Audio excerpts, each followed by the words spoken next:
ಮುಖ್ಯಮಂತ್ರಿಗಳು ಮತ್ತು ಆರೋಗ್ಯ ಸಚಿವರು ಸಭೆ ಕರೆಯುವಲ್ಲಿ ವಿಳಂಬ ಮಾಡಿದ್ದಾರೆ. ಕೂಡಲೇ ಸರ್ಕಾರ ಮೆಡಿಕಲ್ ಎಮರ್ಜೆನ್ಸಿ ಘೋಷಿಸಬೇಕು ಎಂದು ಬಿಜೆಪಿ ರಾಜ್ಯ ವಕ್ತಾರ ಮೋಹನ್ ವಿಶ್ವ ಆಗ್ರಹಿಸಿದ್ದಾರೆ. ಜಾಸ್ತಿ ಆಗ್ತಿದ್ಯಾ ಡೈಲಿ? ಅದನ್ನ ರಾಜಕೀಯ ಅಂತ ಹೆಂಗೆ ಹೇಳಕ್ಕಾಗುತ್ತೆ?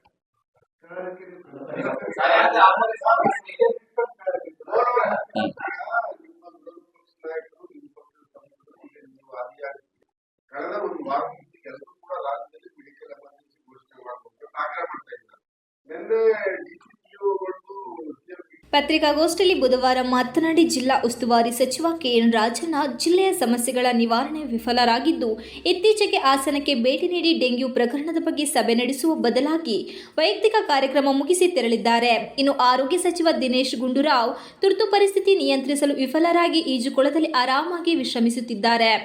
ಡೆಂಗ್ಯೂ ಬಗ್ಗೆ ವಿಪಕ್ಷಗಳು ಧ್ವನಿ ಎತ್ತಿದ ಬಳಿಕ ಇದೀಗ ಟಾಸ್ಕ್ ಫೋರ್ಸ್ ಸಮಿತಿ ರಚಿಸಲು ಸರ್ಕಾರ ಮುಂದಾಗಿದೆ ಎಂದರು. ಮಳೆ ಬರುವ ಮುನ್ನವೇ ಎಚ್ಚೆತ್ತುಕೊಳ್ಳುವ ಬದಲಾಗಿ ಡೆಂಗ್ಯೂ ಹರಡುವಿಕೆ ತನ್ನ ನಿಯಂತ್ರಣ ಕಳೆದುಕೊಂಡ ಬಳಿಕ ಇದೀಗ ಎಚ್ಚೆತ್ತುಕೊಂಡಿದೆ.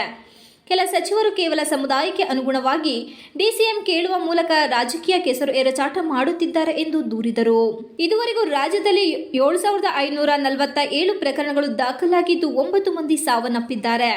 ಹಾಸನ ಜಿಲ್ಲೆಯಲ್ಲಿ ದಿನೇ ದಿನೇ ಪ್ರಕರಣಗಳು ಏರಿಕೆಯಾಗುತ್ತಿದ್ದು 6 ಮಂದಿ ಮೃತಪಟ್ಟಿದ್ದಾರೆ.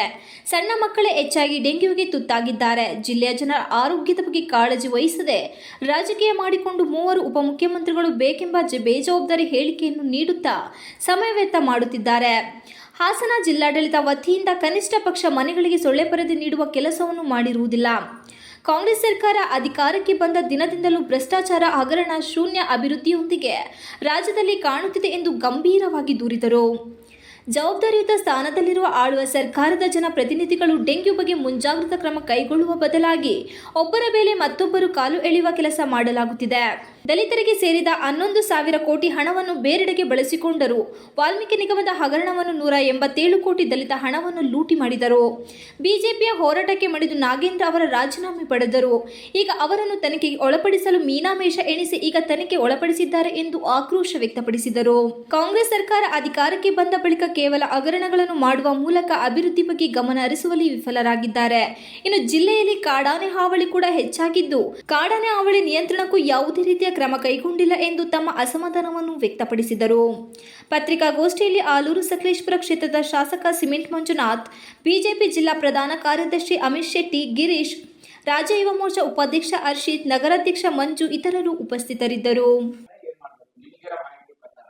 ಈಗ ನಾನು ಈ ಪತ್ರಿಕಾಗೋಷ್ಠಿನಲ್ಲಿ ಆದಷ್ಟು ಡೆಂಗ್ಯೂಗೆ ರೆಸ್ಟ್ರಿಕ್ಟ್ ಮಾಡೋಣ, ಆಯ್ತಲ್ವಾ? ಆರೋಗ್ಯಕ್ಕೆ ಇವಾಗ ಎಮರ್ಜೆನ್ಸಿ ಇರೋದು ಅದು ರಾಜ್ಯದಲ್ಲಿ. ಅದ್ರ ಬಗ್ಗೆ ಚರ್ಚೆ ಮಾಡೋಣ.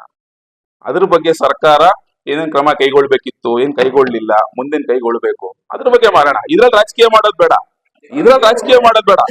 ಬಟ್ ನಾನು ಹೇಳ್ತಾ ಇರೋದು ನಾವು ರಾಜಕೀಯ ಮಾಡ್ತಾ ಇಲ್ಲ. ದಿನ ಬೆಳಗ್ಗೆ ಎದ್ರೆ